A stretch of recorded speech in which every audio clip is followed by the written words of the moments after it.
We're very excited to have with us today one of the most articulate spokespeople of Judaism today, and that's Rabbi Moshe Taragin. Rabbi Tarragin's no stranger to our shul. He's been at our shul many, many times as a guest speaker, scholar in residence, and we've always enjoyed his remarks.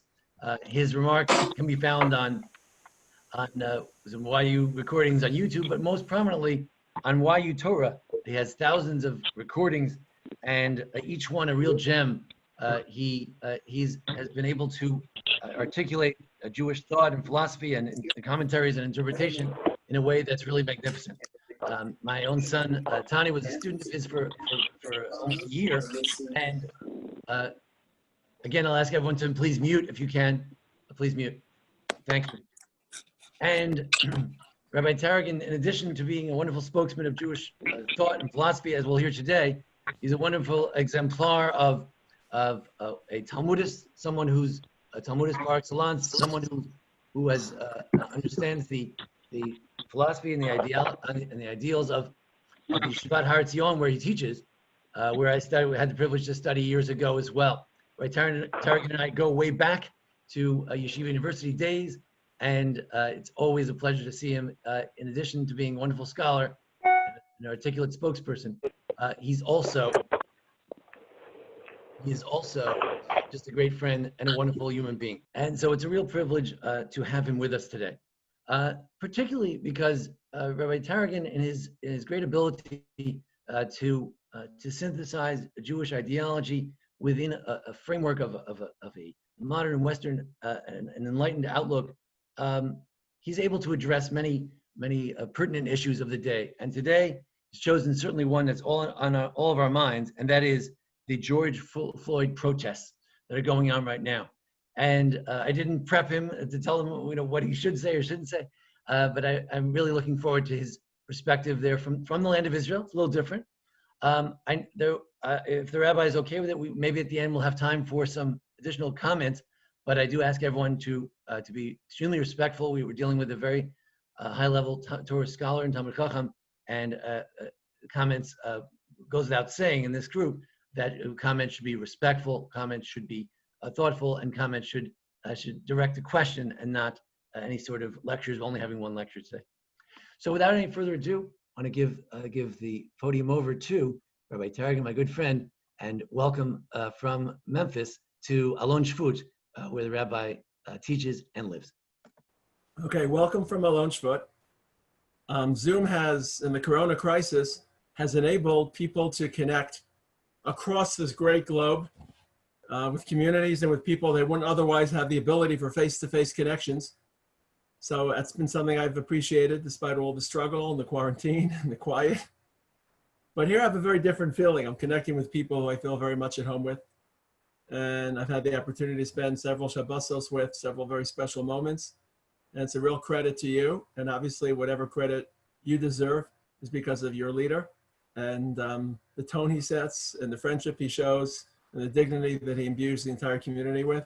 So it's just a pleasure to be with you. I'm looking at some of the names. I actually remember some of the names and people that we've spent time together with. And hopefully God and HaKadosh Baruch Hu will once again provide the opportunity for face-to-face contact, face-to-face interaction. Until that day comes, we'll have to suffice with long-distance interaction. But thank you, Rabbi Finkelstein, for your what's close to 40-year friendship. And you're a little bit older than me, so not just friendship, but mentorship, and being able to look at you as a role model, and your wonderful children that I've had the chance to teach and to meet. So Mitzvah Hashem, this is a time for us just to thank one another for everything we've shared in the past, and to hope that at Mitzvah Hashem we'll have future opportunities to bond, not just through a computer screen. Torah is compared to 3 different liquids. Torah is so cosmic and so vast that it's difficult to capture it with one metaphor or one idea. And even within one category, such as liquids, that's only one category that Torah is compared to. There are many different liquids that Torah is comparable to. The obvious one is water, the source of life, heaven descends from heaven. That's the gimme, that's the obvious one. But there are 2 less than obvious metaphors for Torah, and in many ways they conflict and they complement. There's always a complementary nature between ideas that seem to conflict, because ideas that are larger than life have to be distilled along many layers, not just one one-dimensional layer. So on the one hand, Torah is compared to oil. It's based on a verse in the beginning of Shir HaShirim. And oil, especially olive oil, which was the oil that our ancient sages had access to, the oil of scripture. Olive oil takes a really long time to go rancid. Olive oil, remember, when you're getting olive oil on the shelf, you're getting it half a year, 3/4 of a year after it's been manufactured and bottled and shipped. Olive oil, 3, 4, 5 years. Today we have different forms of oil, lubricants. They'll last a while. I know I have a chipster who make French fries now during Corona, so I poured a lot of oil into my French fry maker in the beginning to give my kids a treat, and we've been using it all summer. Maybe time to change some of that oil. So Torah lasts a long time. It's timeless, and the ideas that HaKadosh Baruch Hu voiced at Har Sinai, they don't change. They will not change. They're beyond time. They're beyond space. They're eternal. They'll outlast this world. They predated this world. They're larger than us and larger than history and larger than human experience. So Torah is compared to oil. But it's also compared to wine. In that same verse in the beginning of Shir HaShirim, Ki tovim dodecha miyayin, and it's compared to wine because wine is very specific, depending upon the context, the types of grapes, how long it ferments, how long it's bottled. So wine changes. Wine is part of human manufacture. It doesn't just grow in the tree and it's bottled. And Torah doesn't change, but each generation has to be reformulated and applied and fermented and tweaked. So we believe that the timeless Torah provides messages even though the generations change. That's really the challenge of religion, beyond George Floyd, beyond social protests. Take this ancient document that was delivered to our ancestors at Har Sinai. They wore sandals, they didn't wear Nikes. They didn't have cell phones. It seems very ancient. They rode on goats and camels and donkeys. And even though we live in a very technological world, which we feel is very different, to render all those ancient wisdoms that God himself delivered to us as relevant and resonant and addressing. That's really the challenge, to be a religious Jew holistically, organically, not to create divisions. I read the Torah, but then I consult with the local newspapers and internet for my cultural ideas and my cultural energy. So we're now at a very important juncture, a very important intersection, and we've begun to rethink and reformulate what role society plays. And to be honest, that reformulation started well before the George Floyd riots, because until March 13th or whenever Corona consciousness awakened, we all went about our lives, and society, that was in the background. We planned our lives, we shaped our relationships. Very few of us, maybe rabbis, certainly politicians, maybe people involved in municipal planning, very few of us actually thought about where society is heading. What are its values? What values are valuable, or what values are foreign? What values are overlapping? Now, all of a sudden, Corona said, well, you're withdrawing from society. Reconsider. Corona nudged us to rethink what role society plays in our lives. Well, if Corona nudged us slightly, softly, well, the social protests that really are taking place across the world, but obviously with greater force and greater intensity in the United States, they're forcing us to reconsider social hierarchies, social dynamics, what type of society we envision, who we want to live with, how do we want to contribute to society. So we have to look back to the Torah to provide the baselines and the parameters. It's not as if we're going to open a chumash and we're going to find the name George Floyd in a chumash. It's not going to appear. We're going to find the word social protest, social equality. But if we're attendant to the Torah that Hashem delivered and the way that our rabbis developed it, then we can establish basic parameters. Obviously, each case is different, each city is different, each country is different. So no one here can apply or impose one general, one-size-fits-all approach, but the guidelines, the framework, what values should guide how we formulate these ideas. So that's what we're trying to accomplish. And I want to divide the conversation into 4 different sections. Okay, but before those 4 sections, the basics should be obvious, and they've been voiced by almost every major institution, Jewish institution, any religious moral institution, opposes discrimination of race, religion, skin color, number 1, and we're horrified by any scenes of brutality, especially when brutality is committed by people who have been empowered with authority and with ability. So those are clear to every moral, sensitive human being. On the other hand, our unwavering support of racial equality doesn't in any way lessen our desire for an efficient but humane police force capable of providing security and dignity. Right? Those are very, very general. Almost every organization in one way or another has voiced those frameworks, those parameters. But beyond that, assuming we support the desire for equality of race, religion, skin color, and assuming, of course, we require a police force to protect the weak and the vulnerable against aggressors and aggression, here are the four questions I'd like to talk about this evening. Number one, why? Why do we support racial equality? Why is it important to us? Where does it fit within our overall system of values? Number two, relatedly, how does it integrate? Okay, is it a value, but what role does that value play within the overall pantheon, the overall set of Jewish values? Then I want to offer three cautionary notes. As much as we endeavor to support the desire and the agenda, there are some dangers that we have to be careful about, discretionary notes. And then finally, probably one of the most touchy issues, and I'll just provide, again, a very general sense is, well, where do we draw that line between calibrating, on the one hand, racial equality, freedom, human dignity, and law enforcement, some say law and order? How do we navigate the two? And again, very general, but when push comes to shove, if the two conflict, how are we to begin to assess that question? Those are the four issues we'll talk about tonight. Number one, why does a Jew support? Number two, what role does it play? Number three, cautionary notes. That's with every idea that you support. You have to be cautious about the level of support. Everything, what did Aristotle say? They applied to Aristotle, vice is just virtue taken to excess. So everything taken excessively can become a vice. And then finally, how do we balance between the two?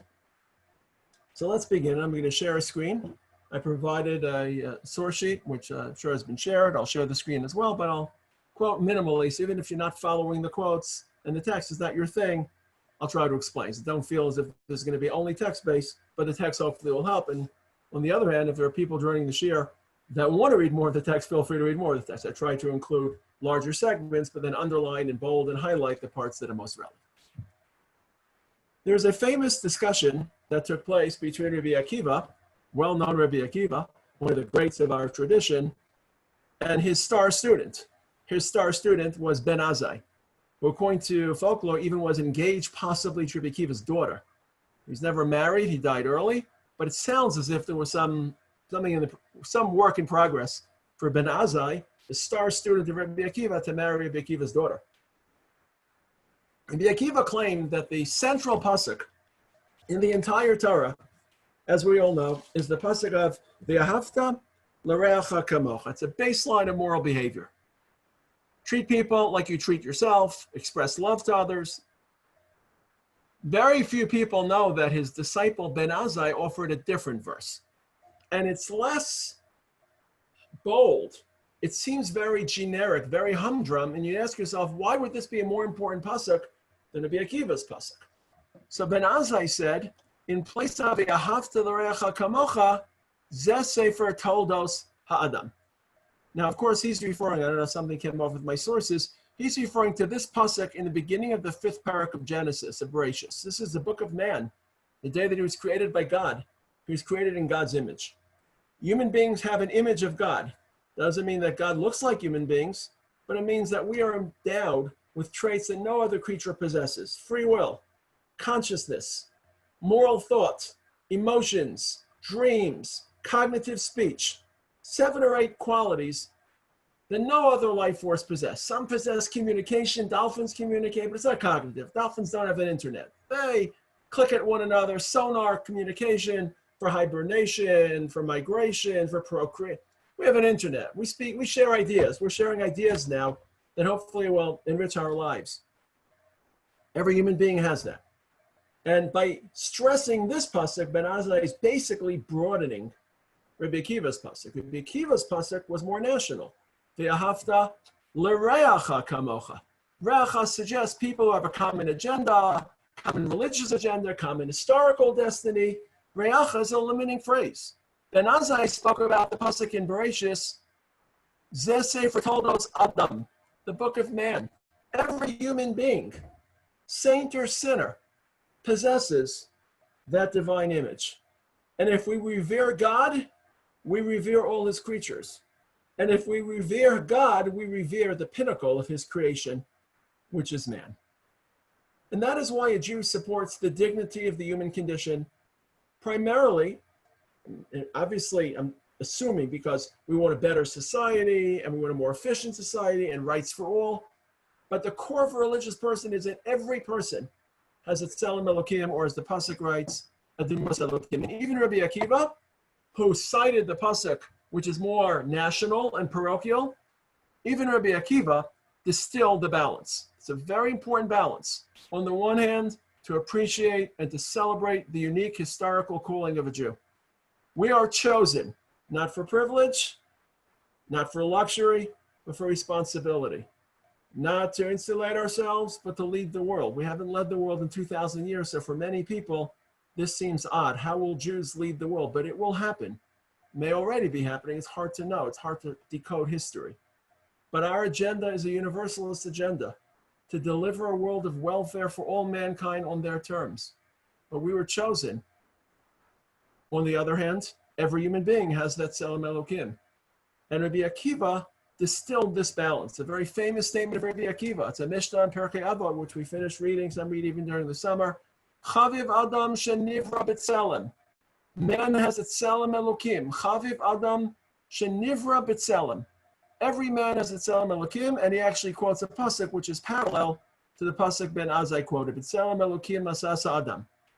That being said, Chavivin Yisrael shenikru banim lamakom. We are God's children, and as God's children, there's a special calling. And unfortunately today, the Jewish world is becoming a bit polarized.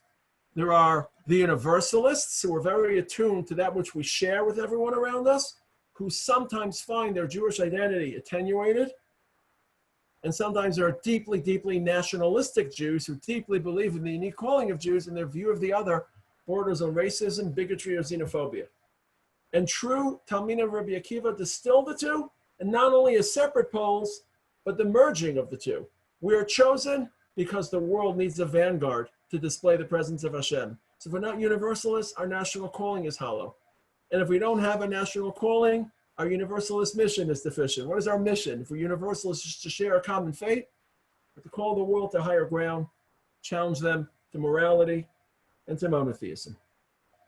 So of course, we support the dignity of every human being. And whenever a Jew witnesses injustice, he is irate, and he or she rises up in moral indignation to combat injustice. And at the seminal moment of Jewish identity, when our leader was chosen, we don't see Moshe as a scholar. We don't see him as a spiritual guru. Our first portrait of him is a person who cannot weather moral injustice. And he sees a Jew being whipped to death, and he intervenes.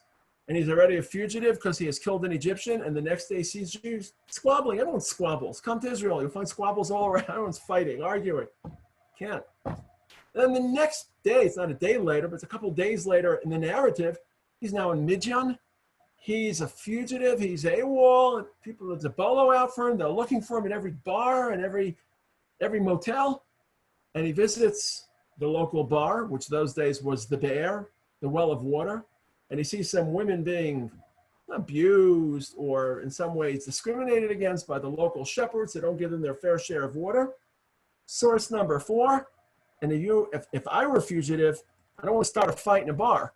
First thing, Vayavo haroim vaygarshum. The shepherds come and they chase away these poor damsels in distress. Vayaka Moshe vayoshian.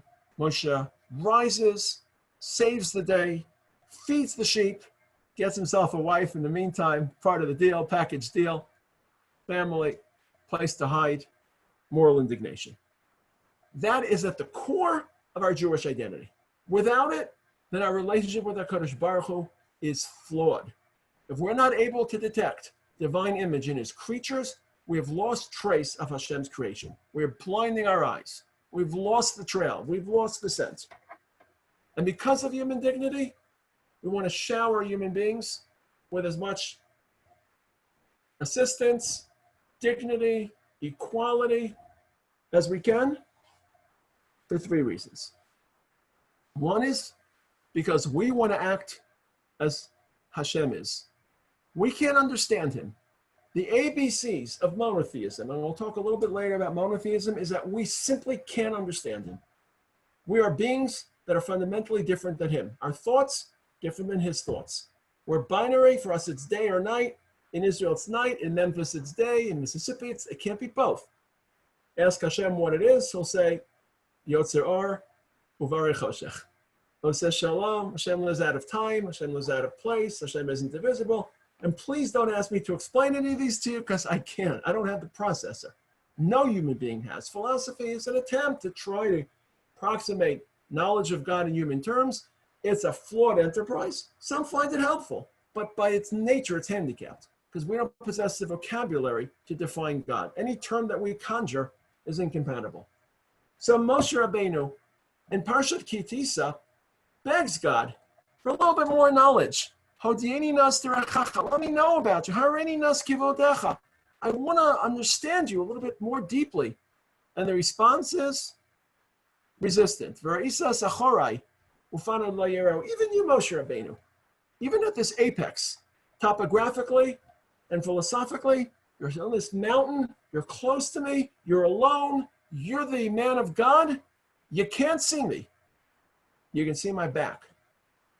Now, that doesn't mean back and front. It means you can't see my essence. You can understand my participation in this world. And sometimes you need to wait a while. That's why it's the back. You can't understand things in their moment. So what does Hashem lessen Moshe with? My ways. Hashem, of course, we all know. That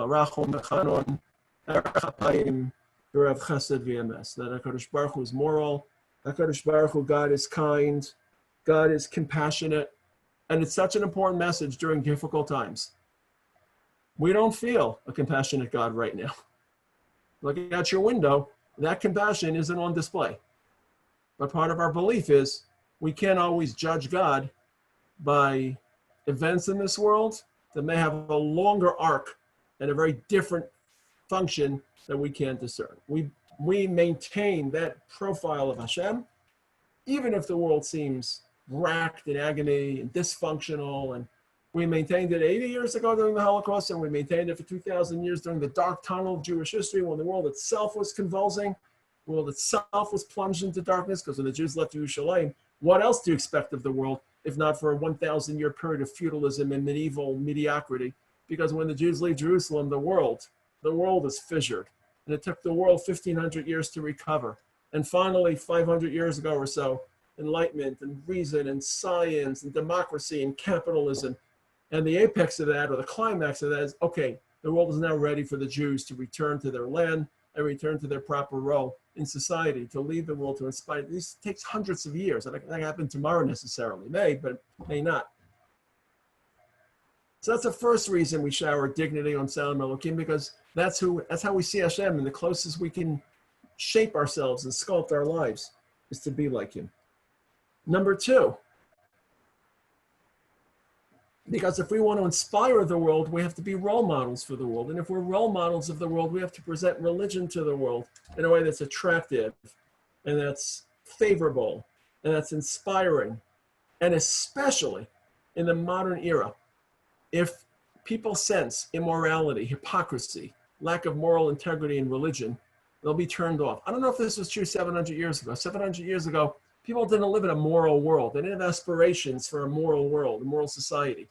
Life was drudgery. Life was dreary. Life was suffering, discrimination. But that's not our world. We've revamped our world. We live in a world of personal freedom, in a world of dignity, human rights. And we have to be able to present religion in that tone so that within and without, people will say, as HaKadosh Baruch Hu wants them to say, Ushmartem vasisem, source number 8, Kihi chachmaschem uvinaschem leinei amim, asher yishma'onas kalachukim elu. When they see and study religion, and they see the example of a Jew, v'yamru, rakam chacham ben avon hagoy gadol zeh. They'll be inspired. These are Jews. Their lifestyle is worthy of emulation. Their family, their community, their personal dignity. We have to be trendsetters. We have to set tones. And sometimes we have to go beyond the letter of the law with a recognition, acknowledgement, that's our role. The Yishalmi, I'll just quote, these are very, very hard words, so please, if you're not familiar with the words of the Yishalmi, please don't be frustrated. But just for those who may be, the Yishalmi cites a story of Shimon ben Shetach, who worked in cotton. He was a cotton picker, which is a very, very labor-intensive job. So his student said, why don't you buy a donkey, and then you'll be able to use the donkey for porting, for labor. So he bought a donkey from a local Gentile, happened to be an Arab, and there was a jewel hanging around the donkey. And the student said, you don't have to return this jewel because it's a lost item, and the letter of the law means you can keep the lost item. And he said, Ma atem sovrim. This is the language. What do you think I am, he told his students. A barbarian? Am I barbaric? Interesting language. That if you don't return a lost item, you're barbarian. Boy, Havi Shimon ben Shetach. Shimon ben Shetach, he spoke about himself in third person. Mishma Baruch Elohim Diyudai. I'd rather hear the Gentiles praise the God of the Jews, even if I have to suffer a financial loss. And he returned this very expensive diamond. And the story continues, that Arab actually blessed the God of the Jews. Baruch Hashem, he said, the God of Shimon ben Shetach. When's the last time you acted in a way that at least was capable of causing people to be so inspired? Because you did the right thing, because you stuck to your principles. Now, maybe the world is still broken. I don't just mean Corona breaking. It could be the world is still broken morally in a larger sense. They're not ready to recite that blessing. That doesn't absolve us of our responsibility. Just because we can't catalyze the response doesn't mean we shouldn't offer it. So that's the second reason, not just because we want to be like God, but also because we want to present this system of Hashem in a way that is palatable and favorable. And the third reason that we shower people with God's dignity is because we believe that Torah and God's will can lead to the perfection of three spheres of human experience. It improves our mind, our thought, our analysis. It improves our personality, our midos, who we are as people. And it also will lead, we believe, to the most utopian society imaginable. I can't tell you why, because again, we live in a world, not Corona dysfunction. We live so far away from revelation. We live so far away from all living in the world of benevolent monarchy. But we believe, as the Rambam, Maimonides, writes in his Guide to the Perplexed, a very, very famous line. He writes, Hu shekol mitzvah me'elu tariag mitzvos, all the mitzvos of 613 is intended for improvement of das amiti, our thoughts, nesina seder yosher, the perfect society, o lislame b'mitos, or improving our personal traits. And then repeats it towards the end. It will lead to the perfection of deot, thought, midot, traits, uvemase hahanhaga hamedinis, and the perfect society. So those are three reasons that the Jew is driven. We see divine image in every human being. We want to behave to that human being as God behaves to us and to them. We want to display to an entire planet the moral resonance, the moral reverberance of Judaism. And we want to endeavor, not just for ourselves. The first two ideas would be true even if we were living on a desert island with another Gentile. We weren't building any society. We were just eating coconuts and waiting to be saved. We still have a responsibility to imitate God. We still have a responsibility to inspire that one person or those 10 castaways. But we don't live on an island. We live in communities. And for the first time in history, we've been empowered to be active participants in building a community. For 2,000 years, these concepts of Jews contributing to their community were absurd. We're hiding in dungeons, hiding in basements, waiting out pogroms, recovering from pogroms. Where were we June 14th, 1820, recovering from the Easter massacres? And now it's June 18th, June 14th, 2020, and we're thinking about what type of society we'd like to live in that's in tuned to the will of HaKadosh Baruch Hu. So that's the why. The why is Tselem Elokim, image of God, imitating God. being moral like him, displaying Judaism to others, and of course, building the utopian society. Now, it's absolutely crucial, since this is driven by such a deep religious value, it's absolutely important to cast this value, social justice, social equality, within our overall religious experience, proportionately. Sometimes the greatest mistakes in life is disproportion, where we take a value and we attribute disproportionate importance to it. And that's part of the challenge of integration.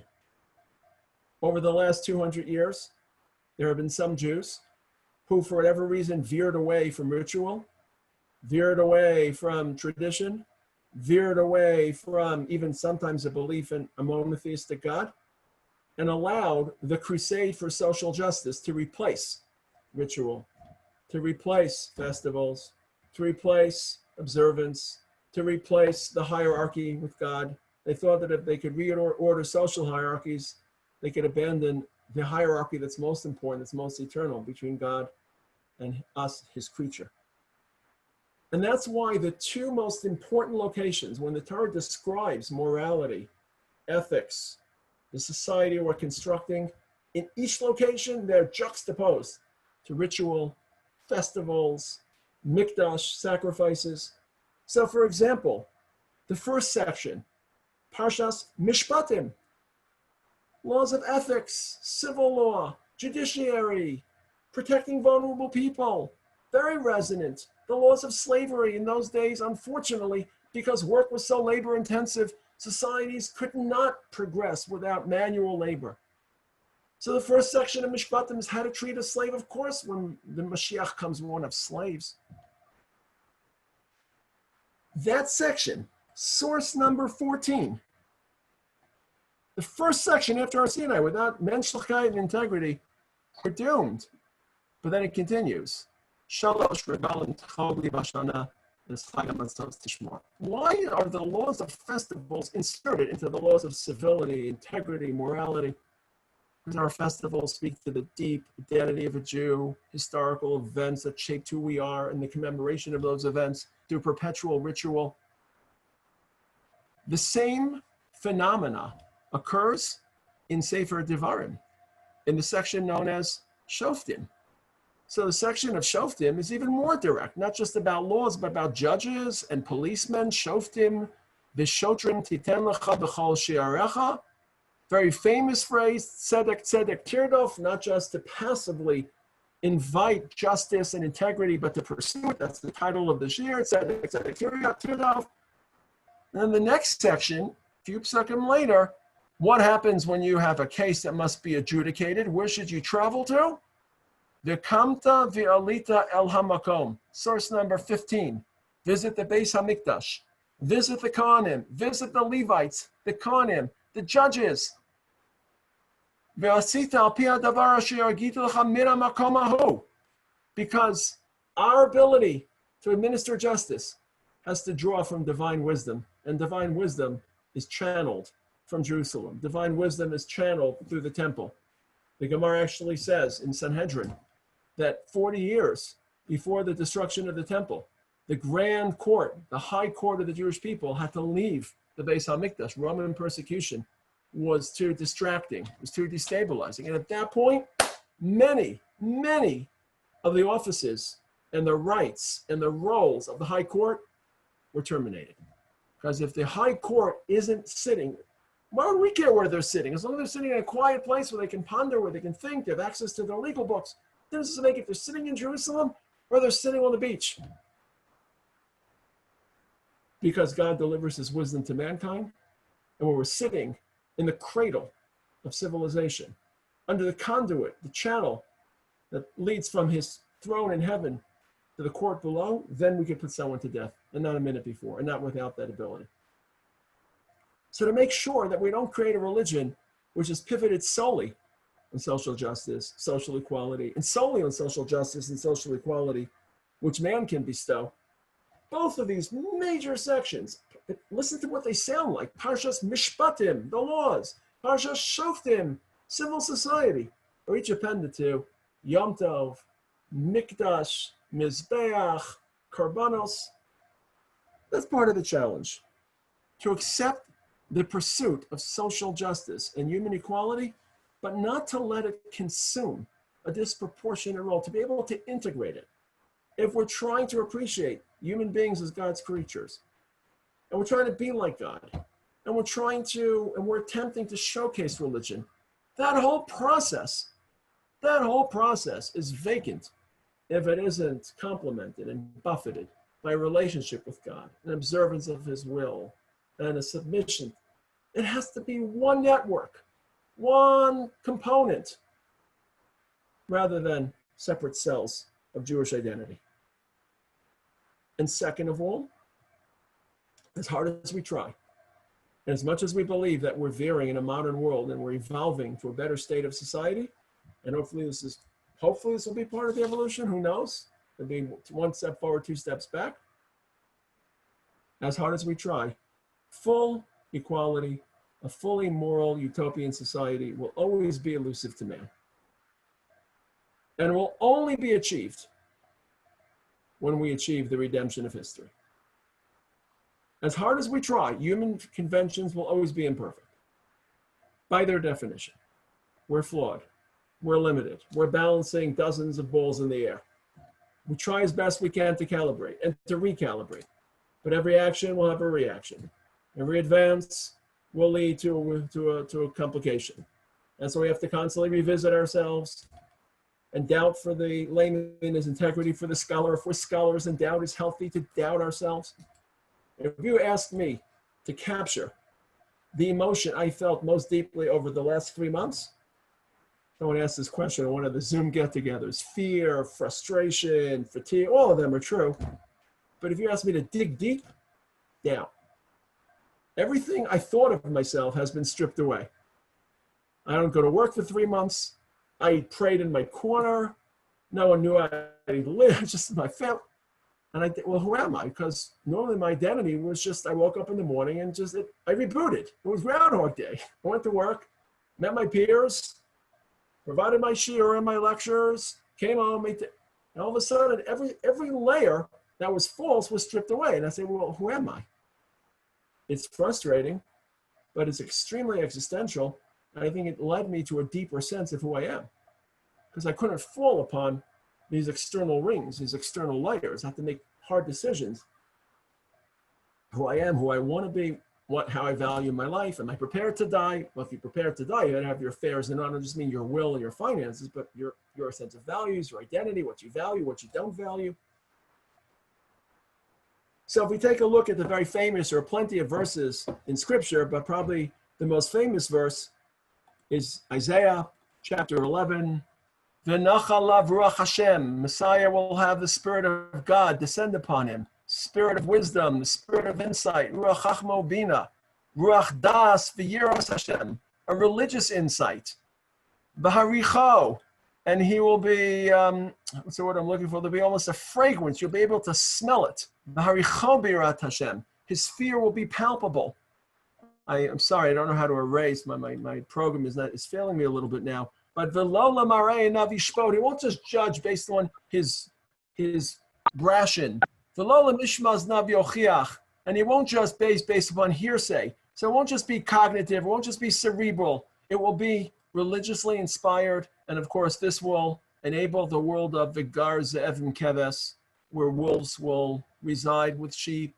Vinamer and leopards and gedi or butts will frolic with lambs. The egel kafir yachdav and wild predators with calves, because this will be the final stage that we're reaching.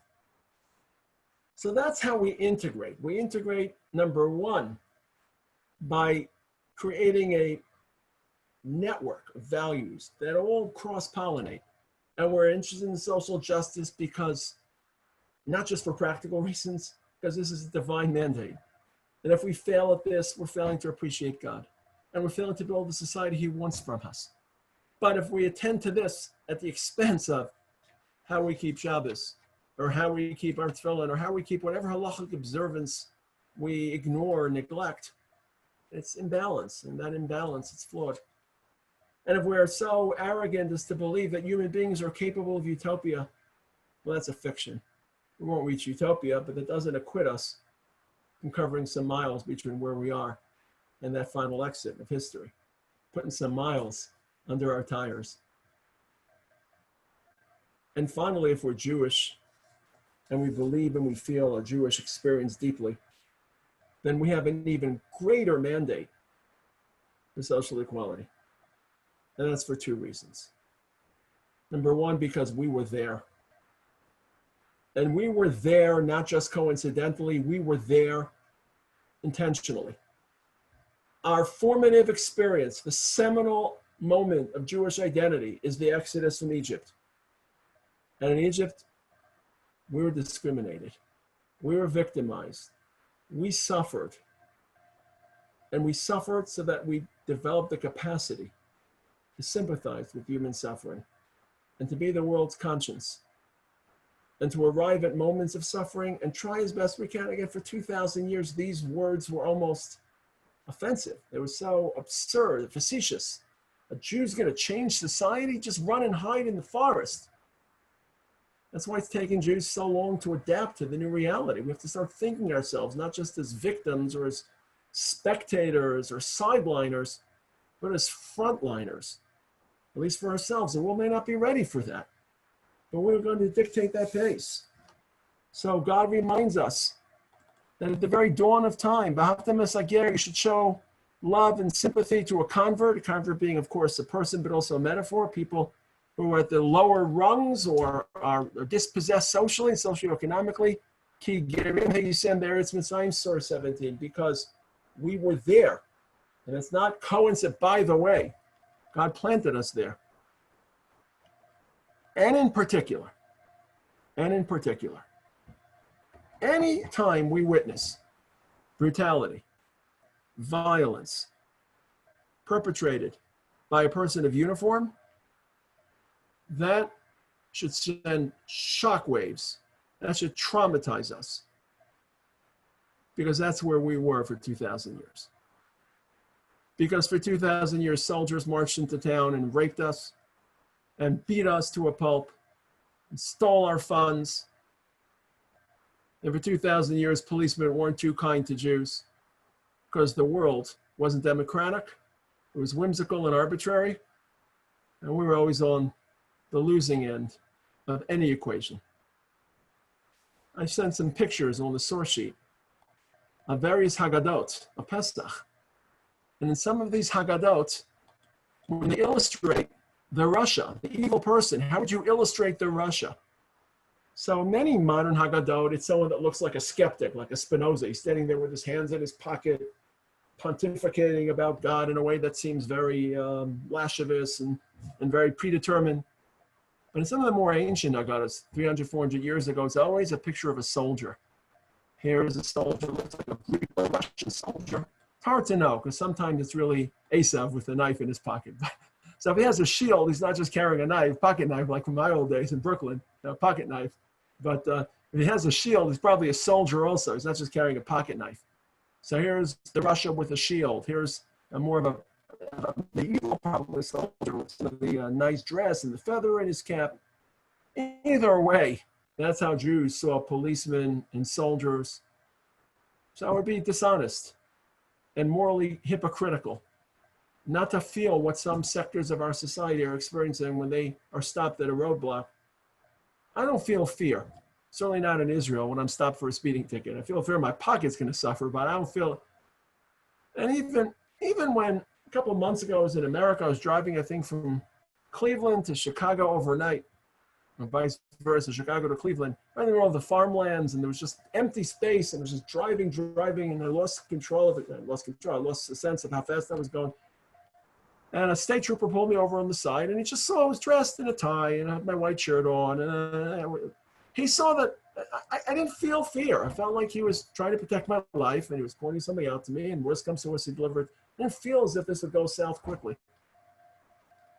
So if anything, our Judaism has to accentuate and amplify these feelings. Let me summarize, because I see we're a little bit short of time. Let me move quickly into section 3 and section 4. Section number 1 is why. Divine image, imitating God, perfect society, presenting Judaism with a moral spirit. Section number 2 is to be consistent with an overarching Jewish identity and a sensitivity to how we've suffered from the formative moments of Egypt, even as recently as what I feel is the conclusion of history, the Holocaust. And when I say conclusion, I'm just going to end tomorrow. No one's going to blow the whistle. I was waiting for someone to blow the coronavirus. All right, it's all over. Blow the whistle. No whistles are going to happen, but certainly we're very towards the end of history. 3 disclaimers, very quickly. 3 caveats, 3 cautionary messages. Number 1, as engaged as we become in the struggle, the protest, call it a struggle, call it an agenda, call it a movement for social, racial, and economic equality, we mustn't and cannot conflate the project of social equality and to prevent racial discrimination with the story of anti-Semitism. They're not the same. They seem the same. People are suffering. Sometimes they're looped together. I remember when the Pittsburgh massacre happened, people were putting up pictures on their Facebook or the social media. We're against all forms of discrimination. They're different. Racial discrimination is the ugly side of human bigotry. People who make judgments about others, uninformed, selfish, full of hate based on their race, based on the way they look, based on all sorts of factors, based on their sexual gender. That's the ugly side of humanity. Anti-Semitism is not man at his ugliest. Anti-Semitism is historical because we were chosen and we are the whistleblowers and we call the world to higher ground, and the world doesn't like a conscience that challenges it. The Gemara says in Shabbos, it was on the Daf Yomi a couple of days ago, those who studied the Daf Yomi, why was Midbar Sinai called Midbar Sinai? It was that moment that anti-Semitism was born. It isn't a socioeconomic development based on slavery or based on 200 years or 500 years. A Jew believes in metaphysical forces that shape human behavior that can't be traced by statistics, interviews, and ration. If you went over to a white supremacist, went to a person who's an anti-Semite, a liberal anti-Semite in BDS supporter, and you ask them, why do you hate the Jews? He will not quote the Gemara and Shabbos that I just underlined because the Jews are God's people and they challenge us. But they are deep, visceral forces that shape the human experience that aren't always detectable. Do not conflate anti-Semitism with racial, sexual, gender, religious discrimination. One is a narrative within a particular context based on misinformed. One is larger and it shapes human history and will only be resolved when human history is resolved. Number 1. Number 2, why should we participate in racial equality when so many of the other people who are involved are our opponents? We're not going to find friends. This was one of the great disillusionments of Jews who were involved in social crusades in the middle part of last century, trying to assist minorities. All that effort didn't win us any friends. It's not as if the Hispanic community or the African-American community became best friends with the Jewish community and supported our agenda. Was enough hostility directed towards us? The answer to that question is, it doesn't matter. It doesn't matter. We always act l'shma, l'shem shamayim, based on what's right, not based on convenience and accessorizing ourselves, future compensation and reciprocity. A man of principle does what's right because it's right, even if no one is watching and no one cares. So we're not trying to win friends. Maybe we will, maybe we won't. We're not trying to create allies or alliances so the next time there's anti-Semitism, they will support ours. Maybe they will, maybe they won't. It's likely people will. It doesn't make a difference. Courage is not dependent on external ratification. Courage is adherence to principles regardless, because principles are larger than convenience. And the third disclaimer is, be careful, because we may participate in social equality, but there are those who'd like to distort or pervert this narrative and associate it with a different narrative, one that's very dear to us. And let me show you a picture where you can look at your page, which captures that perversion. This is a headline in a left-leaning newspaper in Israel a few weeks, about 2 weeks ago. Israel isn't George Floyd, it's the bad cop. Look at the poster. That is a disgrace to George Floyd, and it's a disgrace to our people. Our life in Israel is complex, and it is rife with moral challenges. And just this last weekend, there was a moral complexity because who knows, we're still decoding what happened, but in Hebron, there were some Palestinian youths who were being attacked by Jewish youths, and the Jewish Israeli soldiers intervened and protected the Palestinians' life. And now we're decoding whether the Palestinians are the provocateurs or just the victims. We're trying hard. But we have the most moral army in the world. And many of the children from Memphis have served in that army. And they can relate to you firsthand. And they were asked to sacrifice their life and their limb rather than carpet bombing large blocks or large apartment buildings. And my son is serving in Golani now, and he tells the same story. And it's a disgrace to George Floyd because the parameters are different and the variables are different, but it's just a chance for carpetbaggers to take a ride on the latest protest and stick it to us. And when you have carpetbaggers, they're disgracing both. Don't use Holocaust words about anything but the Holocaust, because it's a disgrace to Holocaust victims. Don't call anyone a Nazi. Don't ever use the word ghetto unless you're describing the Warsaw Ghetto. Don't use the word gas chamber, because it is an insult to people who perished in ghettos and were cremated in the gas chambers and who faced real Nazi atrocity. Those are 3 discretionary warnings. Number 1, don't conflate anti-Semitism with the pursuit of racial equality. They're different. Number 2, we may or may not win friends and allies. It doesn't matter. Number 3, we're challenged in Israel. And HaKadosh Baruch Hu is providing us with a challenge, but it's really, really different. It's almost imbecilic. It's sophomoric to try to create those equations. Intellectually embarrassing.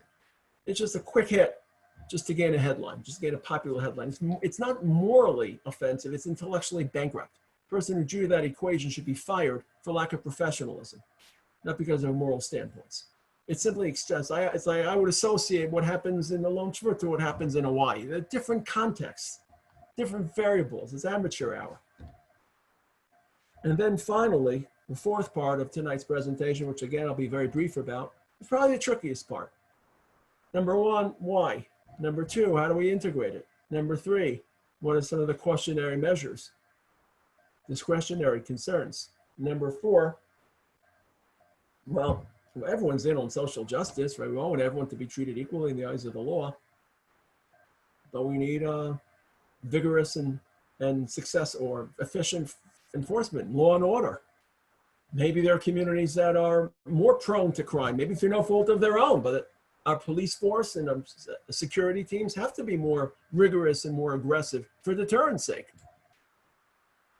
Okay, that's a difficult one. And as Rabbi Finkelstein said, it would be dishonest and morally invasive for me to sit here in a lone shvut and offer anyone in the United States my opinion about that. So with a lot of humility, I can just offer my sense of what Chazal would want from us and why.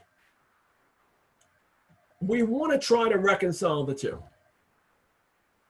But if we have a dilemma and we have a predicament, we have to sacrifice one on behalf of another, should we sacrifice a little bit of deterrence for a little bit of human dignity? Or should we sacrifice a little bit of human dignity? Sorry, the opposite. Yeah, or sacrifice human dignity on behalf of greater deterrence?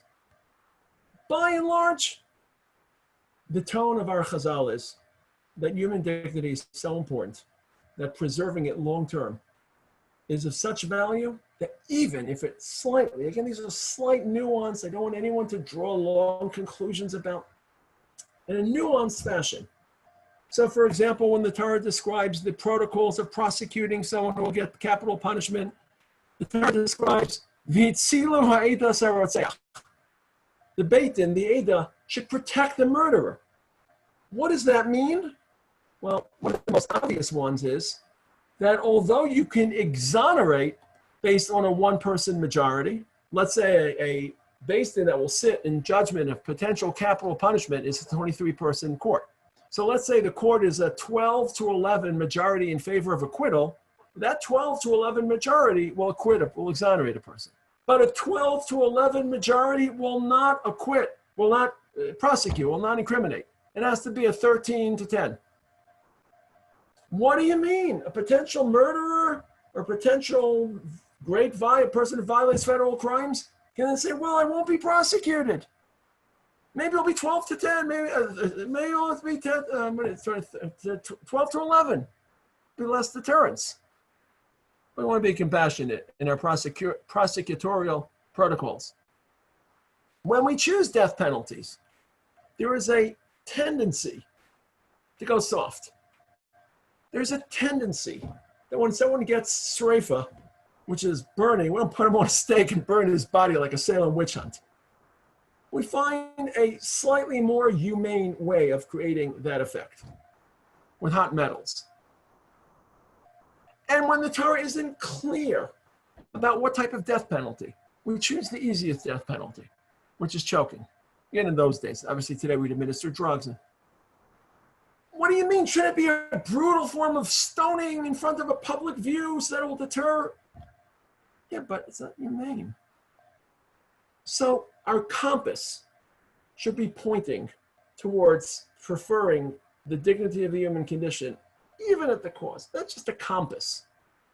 Compass doesn't tell you where to arrive at. It just gives you a general navigational sense.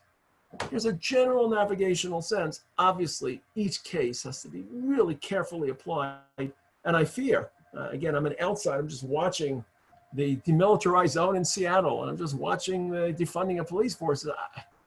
Again, I'm not current with all the ins and outs of what this means and entails, but bedlam, chaos. You can't imagine a world, especially a corona world, with a lot of stress and a lot of aggression, a lot of violence, a lot of financial pressure without enforcement. But again, I'm just sitting on the sidelines without facing the same complications. I have to walk out of my house and worry about violence or looting.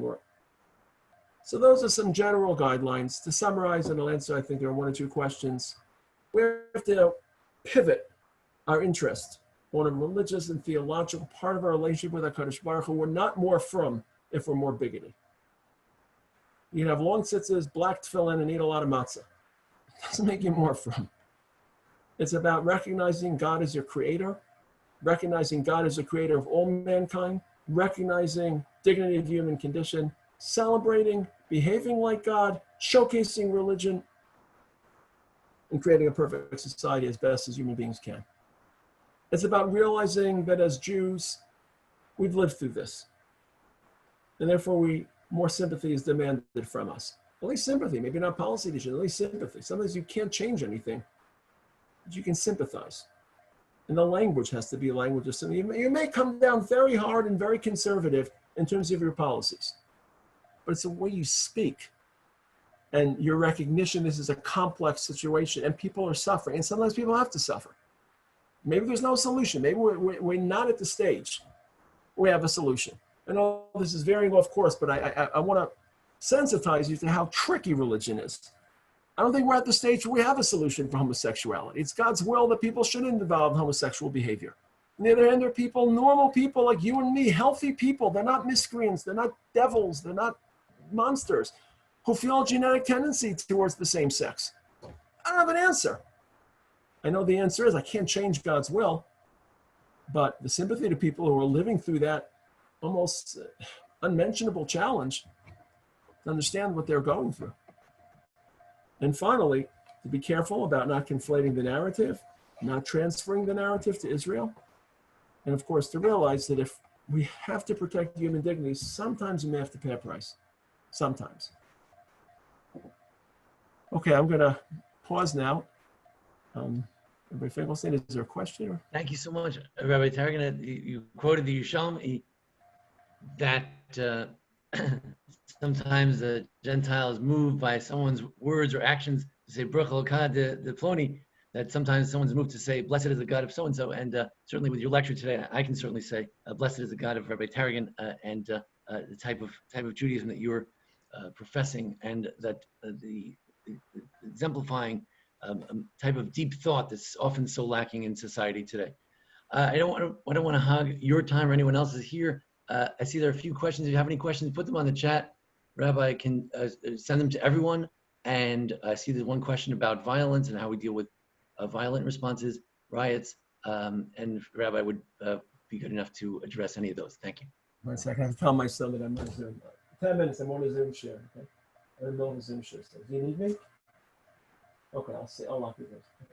My son needs to go to sleep, so I have to tell him something. Yeah, love you. Okay. Look, it's pretty much a logistical question. No one supports violence. No one in their right mind supports violence. Logistically, if you clamp down immediately and too hard, you don't give anyone a voice or an expression. So you're just going to intensify and exacerbate situations. So you want to find that sweet spot where you can give people a voice, and not just a voice. I'm sure most people who express their voice express it politely and genteelly and respectfully, and some people express it with a lot of anger and a lot of vindictiveness. And you have to allow people, again, like just raising children, building a relationship with your wife, teaching students, you have to allow people to express disappointment, or else it festers. If we could just draw the line and say, yes, protest, yes, anger, yes, cursing, yes, but no looting and violence, that would probably be the place that I would try to land at. But I don't think people are looking to me for how far should we go. But if we could just set our buttons, and we had an app, we could just set the protest with our, with our app.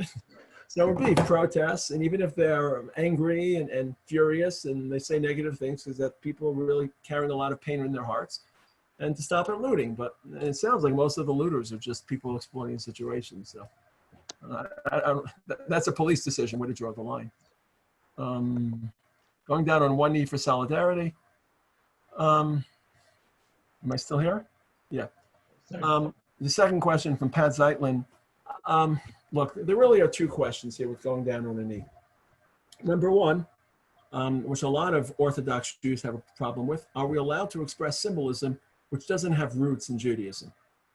So, for example, when I visit graves on Memorial Day in Israel to commemorate fallen soldiers, so I bring flower. Sometimes I forget, but I'm happy to put a flower there. I stand in silent attention during the siren. And a lot of Haredi Jews feel uncomfortable because where does it appear in Shulchan Aruch? And we don't put flowers on graves. So I believe that modernity can provide certain symbolic expressions that aren't rooted in our classic sources that are still legitimate because they've been granted validity by common parlance. So I'm happy to deliver flowers because it's a sign of respect. I'm happy to stand quietly during a siren because it's a sign of respect. Others are a little bit uncomfortable, so they'd be uncomfortable with the knee. I'd be uncomfortable with the knee because it suggests submission. It probably doesn't. Here it suggests defiance, but for us who bow down to Hashem and Yom Kippur, who bow down to HaKadosh Baruch Hu 3 times a day, who think about all the people in Tanakh who bow down to Hashem, so it's just too close for comfort. So I feel uncomfortable with it going down on a knee. Yeah, I probably feel uncomfortable. What I probably would do is, like, if I was there and I'd really be insulting people by not going down on a knee, I would do it on a chair or something so that they see that I'm not immobile and I'm not callous to their interests if I want to create a league with them. Best case scenario, I try to explain to them, I'm a religious person. I only bow to God. And you may be taking a knee for other reasons, but for me, this is a sign of reverence and obedience that I can't display to any man. If I felt that the situation really needed, that person really needed my compliance, not for my own sake, I'm afraid that it'll insult me, but I feel like he really needed that. I put my knee on a chair or maybe on a pad or something. So I tell him, look, I'm with you, but I draw the line between bowing to anything but God, even if it's abstract. That's all my personal feeling, but I wonder what Rabbi Finkelstein would say about that. Thank you. I appreciate your balanced response. Thank you. Thank you. Well, Rabbi Taragin, this was amazing. We're all, struggling with these issues, some on one side, the other side, and just to be able to hear such a nuanced approach. This is what they do at Yeshivat Etzion. This is what Rabbi Taragin is particularly good at, and among many others. They hear it from you every week. And so just thank you so much. And thank you all for joining us. Great to have you. I see a lot of wonderful comments here that people just appreciated this kind of nuanced thought and to be able to break it all down for us and think it out for us. Thank you. Good to And, see everyone, and we should see see you. each other under. And the Holy Cow still open? Right. Yeah. I want to say thank you. Can you hear me? Yes. Can you hear me? Yes. Cool. I just want to say thank you. I came in late, and this was one beautiful share. Two incredibly gifted teachers. Thank you so much, Reb Joel and Rabbi. Taragin. Thank you so much. It really healed my heart a little bit. Thank you. Your heart, Thank you. your heart and your lungs should stay strong. As we say in Memphis, hearty yashel koyach. Okay. Rabbi Taragin, thank you. We look forward to you again one day in person. As we say in Alon Shvut, howdy. You all have a great day. you. Take care. Bye-bye. Thank you.